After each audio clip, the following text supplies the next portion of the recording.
إن الحمد لله نحمده ونستعينه ونستغفره ونعوذ بالله من شرور أنفسنا ومن سيئات أعمالنا من يهده الله فلا مضل له ومن يضلل فلا هادي له وأشهد أن لا إله إلا الله وحده لا شريك له وأشهد أن محمدا عبده ورسوله صلى الله عليه وعلى آله وصحبه وسلم. وبعد, chers auditeurs, on se retrouve aujourd'hui pour continuer la méditation des versets dans lesquels Allah subhanahu wa ta'ala a mentionné les recommandations de Luqman le sage à son fils. Nous avons vu lors de notre dernière rencontre la première recommandation que Luqman lui adressa, qui est l'interdiction du shirk, l'interdiction du polythéisme, qui consiste à donner des associés à Allah subhanahu wa ta'ala dans l'adoration. Et nous avons vu ensemble quelques textes démontrant que c'est par la croyance qu'il nous incombe de commencer, aussi bien dans le prêche que dans l'éducation. Car c'est sur la croyance authentique que repose la validité de l'ensemble des œuvres du serviteur. Et le droit d'Allah subhanahu wa ta'ala est le plus important des droits à respecter. C'est pour cette raison que Luqman commença ses recommandations par l'interdiction du polythéisme, qui est une transgression du droit d'Allah subhanahu wa ta'ala et qui, comme on l'a vu, est la plus grande des injustices. Suite à cela, Allah subhanahu wa ta'ala a mentionné 2 versets au milieu des recommandations de Luqman afin de nous rappeler le droit immense des parents et de nous rappeler également l'obligation d'être bienfaisant et reconnaissant envers eux. Et on retrouve cet ordre dans de nombreux versets du Coran. Allah subhanahu wa ta'ala a souvent mentionné l'ordre d'être bienfaisant envers ses parents immédiatement après l'ordre de lui vouer un culte exclusif. Il dit subhanahu wa ta'ala, à titre d'exemple, au verset 36 de Surat An-Nisa, وَاعْبُدُوا اللَّهَ وَلَا تُشْرِكُوا بِهِ شَيْئًا وَبِالْوَالِدَيْنِ إِحْسَانًا. Adorez Allah et ne lui donnez aucun associé, et soyez bienfaisants envers vos parents. Il dit aussi subhanahu wa ta'ala وَقَضَى رَبُّكَ أَلَّا تَعْبُدُوا إِلَّا إِيَّاهُ وَبِالْوَالِدَيْنِ إِحْسَانًا. Et ton Seigneur a décrété, n'adorez que lui, et soyez bienfaisants envers les parents, c'est-à-dire envers vos pères et mères. Donc on voit à travers cela qu'Allah subhanahu wa ta'ala a donné de l'importance au droit des parents, et qu'il l'a souvent mentionné après l'ordre de lui vouer un culte exclusif. Et lorsque le prophète sallallahu alayhi wa sallam informa ses compagnons radiyallahu ta'ala anhum au sujet des plus grands des grands péchés, il commença tout d'abord bien sûr par mentionner le shirk, le fait de donner des associés à Allah subhanahu wa ta'ala, puis il dit immédiatement après et la malfaisance envers les parents. Ceci nous montre donc la gravité de la malfaisance envers son père ou envers sa mère. Donc de la même manière, dans ces versets de Surat Luqman, après avoir mentionné l'interdiction du shirk, Allah subhanahu wa ta'ala a mentionné l'ordre d'être bienfaisant vers les parents et il a dit وَوَصَّيْنَا الْإِنسَانَ بِوَالِدَيْهِ. Et nous avons recommandé à l'homme ses parents, c'est-à-dire nous lui avons recommandé et ordonné la bienfaisance envers son père et sa mère, en étant bienveillant envers eux, en s'adressant à eux avec douceur, en leur disant de belles paroles, en se comportant avec eux de manière respectueuse et polie, afin de les honorer, sans les brusquer, sans leur manquer de respect, en s'occupant d'eux et de tout ce dont ils ont besoin, et également en s'écartant de toute forme de malfaisance envers eux, que ce soit par une parole, ou par un acte, ou même ne serait-ce qu'un regard. Tu te dois d'avoir un visage souriant, un visage radieux lorsque tu es en compagnie de tes parents. Et tout ceci entre dans la généralité de cet ordre d'Allah subhanahu wa ta'ala qu'il nous a adressé dans ce verset. Allah subhanahu wa ta'ala a ensuite mentionné la raison pour laquelle il est obligatoire d'être bienfaisant envers ses parents, et plus particulièrement en ce qui concerne la mère. Il a dit subhanahu wa ta'ala حَمَلَتْهُ أُمُّهُ وَهْنًا عَلَى وَهْنٍ. Sa mère l'a porté, subissant pour lui peine sur peine. En effet, la mère subit de nombreuses souffrances lorsqu'elle est enceinte. Des souffrances qui vont augmenter sa faiblesse, à l'exemple des nausées, des vomissements, des envies, des troubles du sommeil et de l'appétit, auxquels viennent s'ajouter différentes douleurs dues à la modification de son corps qui s'apprête à faire place à cet enfant dans son ventre. Et tout ce qui s'ensuit, comme troubles émotionnels et psychiques qu'elle peut ressentir. Puis viennent les contractions, à l'approche de l'accouchement, durant lequel elle devra aussi supporter de grandes douleurs jusqu'à la sortie de l'enfant. Allah subhanahu wa ta'ala dit à ce sujet dans un autre verset, وَوَصَّيْنَا الْإِنسَانَ بِوَالِدَيْهِ إِحْسَانًا حَمَلَتْهُ أُمُّهُ كُرْهًا وَوَضَعَتْهُ كُرْهًا. Nous avons recommandé à l'homme la bienfaisance envers ses parents. Sa mère l'a péniblement porté et en a péniblement accouché. Donc tu dois te rappeler que ta mère a subi toutes ces difficultés sur son corps, sur sa santé morale, sa santé physique, au risque parfois même de perdre sa vie, tout en ayant en elle l'espoir de te voir naître en bonne santé. Puis après cela, viennent les souffrances dues à l'allaitement. Allah subhanahu wa ta'ala a dit « وَفِصَالُهُ فِي عَامَيْنِ » Son sevrage a lieu à 2 ans. Durant les 2 premières années de ta vie, ta mère passa une partie de son temps à te nourrir de son corps, à se ménager, à prendre soin de sa santé et de son alimentation, non pas pour elle-même, mais pour pouvoir t'allaiter, afin que tu puisses te nourrir et te rassasier. La nuit, lorsque tu pleurais, elle se levait pour te changer et pour te donner à manger. Elle restait parfois des nuits entières sans dormir à te bercer. Pourquoi? Pour que tu puisses te reposer. Tu as ensuite grandi et elle a consacré la majorité de son temps à quoi?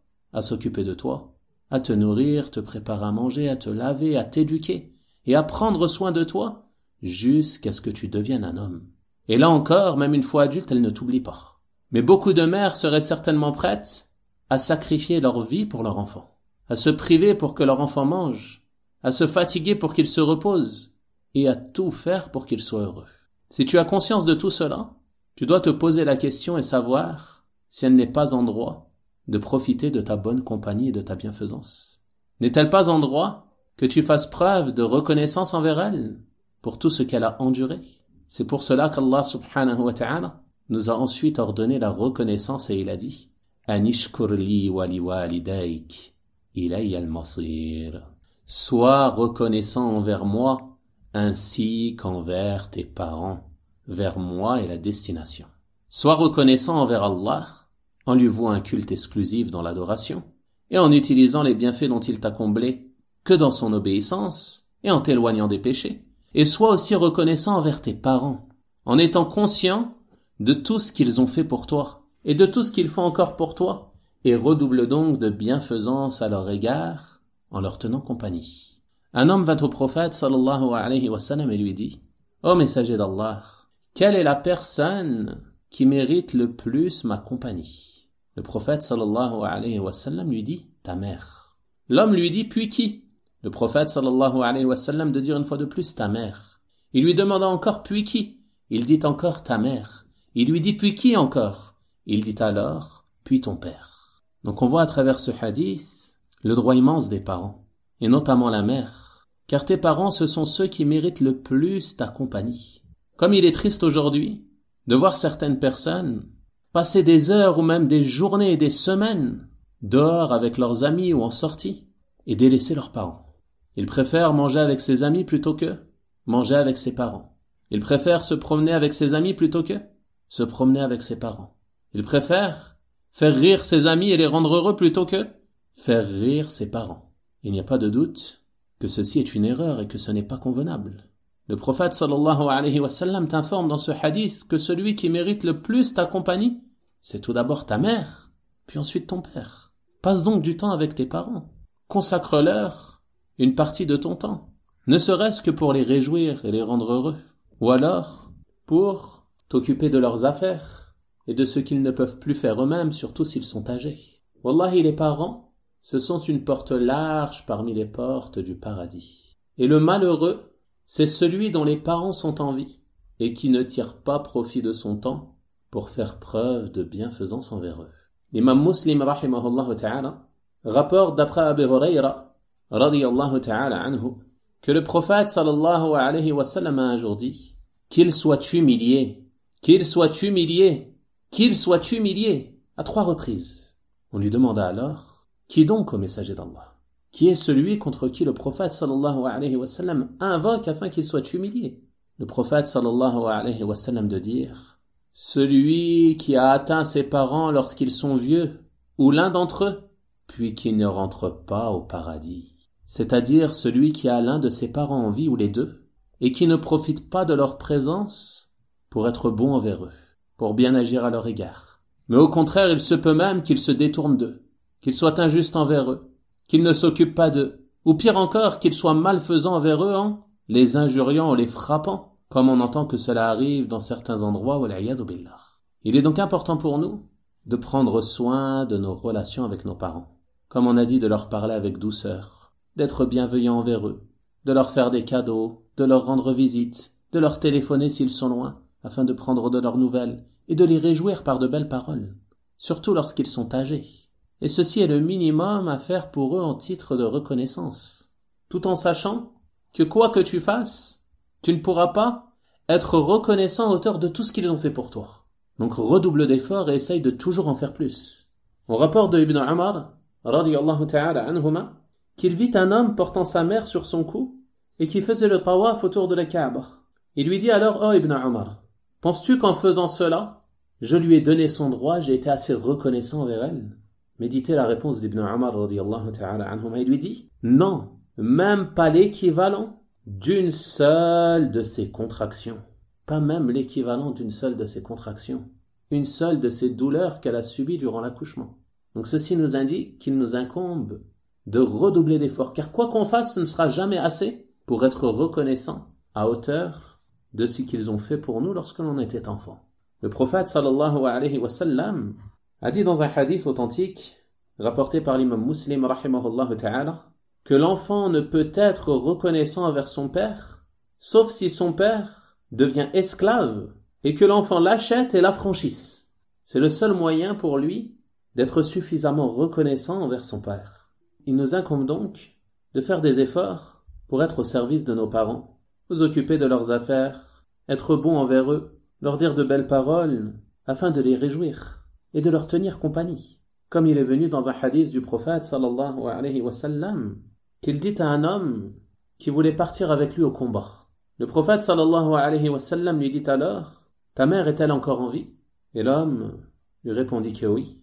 Le prophète sallallahu alayhi wa sallam lui dit alors: reste auprès d'elle, car le paradis se trouve à ses pieds. Allahu Akbar. Reste auprès d'elle. C'est là que se trouve le paradis.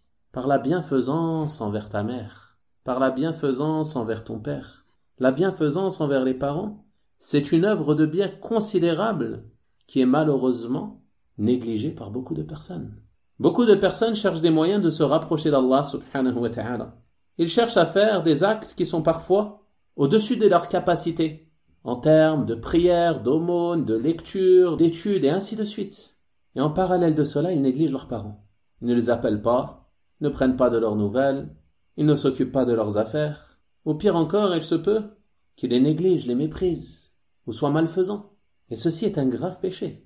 Le prophète sallallahu alayhi wa sallam a dit dans le hadith authentique que l'agrément d'Allah subhanahu wa ta'ala se trouve dans l'agrément des parents.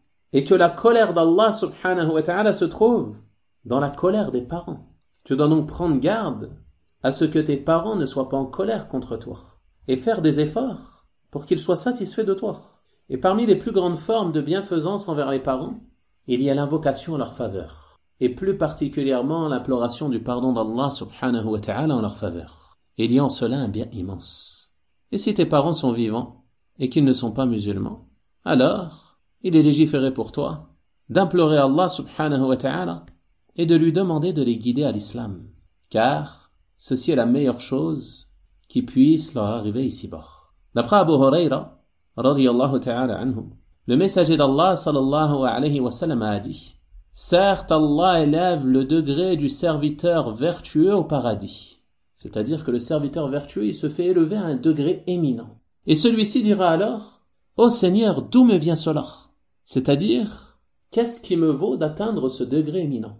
On lui répondra alors: ceci t'est dû par l'imploration du pardon de ton fils en ta faveur. C'est-à-dire que son fils implorait beaucoup le pardon d'Allah subhanahu wa ta'ala en sa faveur, jusqu'à ce que ses péchés soient pardonnés et qu'il soit élevé à des degrés éminents au paradis. Tu vois donc le mérite qu'il y a dans le fait d'invoquer en faveur de tes parents. C'est un bien pour toi et c'est un bien pour eux. Et même s'ils ne sont plus vivants, tu peux faire cela. S'ils sont morts musulmans, il t'est possible de te rattraper, de corriger tes manquements, de te repentir à Allah subhanahu wa ta'ala et de multiplier les invocations en leur faveur. Et il fait partie également de la bonté envers les parents, d'entretenir les liens avec leur famille et même avec leurs amis. Et ceci est aussi une forme de bonté et de bienfaisance que tu peux pratiquer envers eux même après leur mort. D'après Ibn Umar, radiyallahu ta'ala anhuma, il dit avoir entendu le prophète sallallahu alayhi wa sallam dire « La meilleure bonté est que l'enfant entretienne les liens avec les gens aimés par son père. » Et ce hadith est rapporté par l'imam Muslim, rahimahullah ta'ala. Donc tout ceci nous montre que la bienfaisance envers les parents est une obligation et qu'il est interdit pour le musulman d'être malfaisant envers ses parents quelle que soit la situation. Car ceci, comme on l'a dit, fait partie des plus grands des grands péchés. Et Allah subhanahu wa ta'ala, après nous avoir ordonné la bienfaisance envers les parents et nous rappeler les différentes souffrances que la mère peut subir, il dit à la fin de ce verset « Anishkur li wa li walidayk ilayya al-masir » Sois reconnaissant envers moi ainsi qu'envers tes parents, comme on l'a vu. Vers moi est la destination. Donc après nous avoir ordonné la reconnaissance envers lui et envers nos parents, Allah subhanahu wa ta'ala nous rappelle que c'est vers lui que sera notre destination. Afin de te rappeler que tu reviendras à Allah subhanahu wa ta'ala, que tu seras jugé pour tes actes. Tu seras jugé et rétribué en fonction de tes œuvres, en fonction de ta bienfaisance ou en fonction de ta malfaisance. Que ce soit vis-à-vis du droit d'Allah subhanahu wa ta'ala, mais également vis-à-vis du droit de ses créatures, et parmi ces créatures, tes parents. Tu seras jugé en fonction de ta bienfaisance ou ta malfaisance envers eux. Après cela, après nous avoir rappelé cet ordre immense et l'obligation d'être bienfaisant envers nos parents, Allah subhanahu wa ta'ala a attiré notre attention sur les limites de cette bienfaisance. Et il a dit وَإِنْ جَاهَدَاكَ عَلَىٰ أَنْ تُشْرِكَ بِي مَا لَيْسَ لَكَ بِهِ عِلْمٌ فَلَا تُطِعْهُمَا. Et si tous deux te forcent à m'associer ce dont tu n'as aucune connaissance, alors ne leur obéis pas.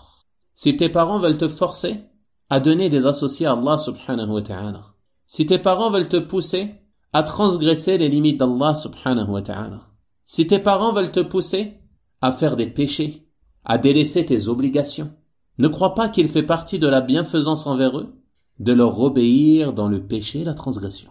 Car le droit d'Allah subhanahu wa ta'ala est prioritaire. Et le droit d'Allah subhanahu wa ta'ala, il passe avant le droit de toute créature. Le prophète sallallahu alayhi wa sallam a dit dans le hadith authentique, il n'y a pas d'obéissance à une créature dans la désobéissance au Créateur. Donc si tes parents t'ordonnent un péché, quel qu'il soit, il ne t'est pas permis de leur obéir en cela. Mais tu dois te soumettre à Allah subhanahu wa ta'ala et délaisser ce péché. Si tes parents t'ordonnent de délaisser une de tes obligations, de ne pas prier, de ne pas jeûner, de ne pas te voiler, ou autre parmi les obligations, tu ne dois pas leur obéir en cela. Pas d'obéissance à une créature dans la désobéissance au Créateur. Le droit d'Allah subhanahu wa ta'ala passe avant le droit de quiconque parmi ses créatures. Donc tu dois te soumettre à ses ordres avant les ordres de quiconque. Et tu dois délaisser ses interdits avant les interdits de quiconque, que ce soit les parents ou autres. Et le fait qu'Allah subhanahu wa ta'ala t'ordonne ici de ne pas leur obéir dans le péché et la transgression, cela ne signifie pas que tu dois être malfaisant envers eux. Au contraire, il dit dans la suite du verset, وَصَاحِبْهُمَا فِي الدُّنْيَا مَعْرُوفًا. Mais reste avec eux ici-bas de façon convenable. Allahu Akbar. Ils essayent de te forcer à donner des associés à Allah, qui est le pire des péchés. Le péché dont l'auteur n'est pas pardonné s'il meurt après l'avoir commis sans s'en repentir. Le péché qui est la cause pour celui qui meurt sur cela pour que le paradis lui soit interdit. S'ils essayent de te forcer à commettre le shirk, ne leur obéis pas en cela, mais reste avec eux ici-bas de façon convenable. Continue d'être bienfaisant envers eux. Ne tiens pas rigueur de cela. Ne t'y soumets pas, mais continue d'être bon et respectueux envers eux. Même s'ils ne sont pas musulmans, ils ont un droit immense sur toi.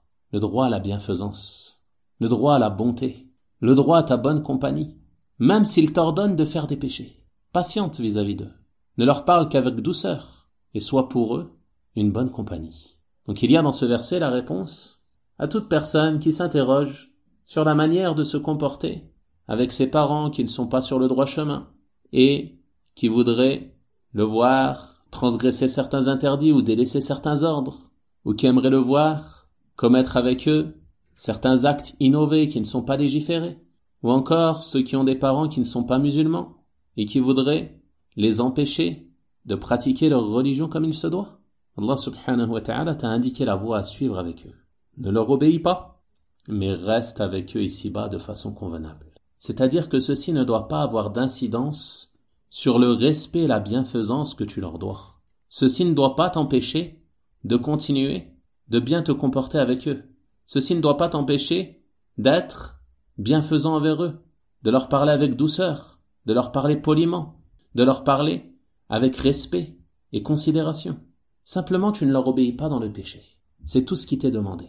Et tu continues de leur donner leurs droits de la meilleure manière. Ensuite, Allah subhanahu wa ta'ala termine ce verset en disant وَاتَّبِعْ سَبِيلَ مَنْ أَنَابَ إِلَيَّ ثُمَّ إِلَيَّ مَرْجِعُكُمْ فَأُنَبِّئُكُمْ بِمَا كُنْتُمْ تَعْمَلُونَ. Et suis le sentier de celui qui revient à moi. Qui revient à moi, c'est-à-dire qui revient repentant à moi. L'inaba, c'est le retour vers Allah subhanahu wa ta'ala. Cela désigne le fait de se repentir et de faire suivre ce repentir de bonnes actions. Donc suis le sentier de ceux qui sont revenus repentants à moi, parmi les croyants, et à leur tête, les prophètes et les messagers, alayhimus salatu wassalam. Suis leur voie, emprunte leur chemin, et rappelle-toi que tu reviendras à Allah subhanahu wa ta'ala. Et qu'Allah subhanahu wa ta'ala t'informera de ce que tu faisais. Chacun se trouvera devant ses œuvres au jour de la résurrection. Les bienfaisants et les malfaisants, les croyants et les mécréants. Et chacun sera rétribué en fonction de ce qu'il faisait. Et rien n'échappe à Allah subhanahu wa ta'ala. Car Allah subhanahu wa ta'ala sait parfaitement toutes choses, aussi minimes soient-elles, et c'est ce qu'on verra dans la prochaine recommandation que Luqman adressa à son fils et que l'on méditera ensemble lors de notre prochaine rencontre, incha'Allah ta'ala. On a donc vu à travers ces versets le droit immense que nos parents ont sur nous, et ceci doit nous encourager à multiplier les efforts pour faire preuve de bienfaisance et de bonté à leur égard. Et on demande à Allah subhanahu wa ta'ala de nous assister en cela et de pardonner à chacun d'entre nous nos manquements et nous permettre de nous corriger et de nous réformer et à pouvoir profiter de leur vivant pour manifester à leur égard notre bienfaisance. On va donc s'arrêter là pour aujourd'hui, incha'Allah ta'ala. Wa sallallahu wa sallama wa barak ala nabiyyina Muhammad wa ala alihi wa sahabatihi ajma'in walhamdulillahi rabbil alamin wa barakallahu fikum.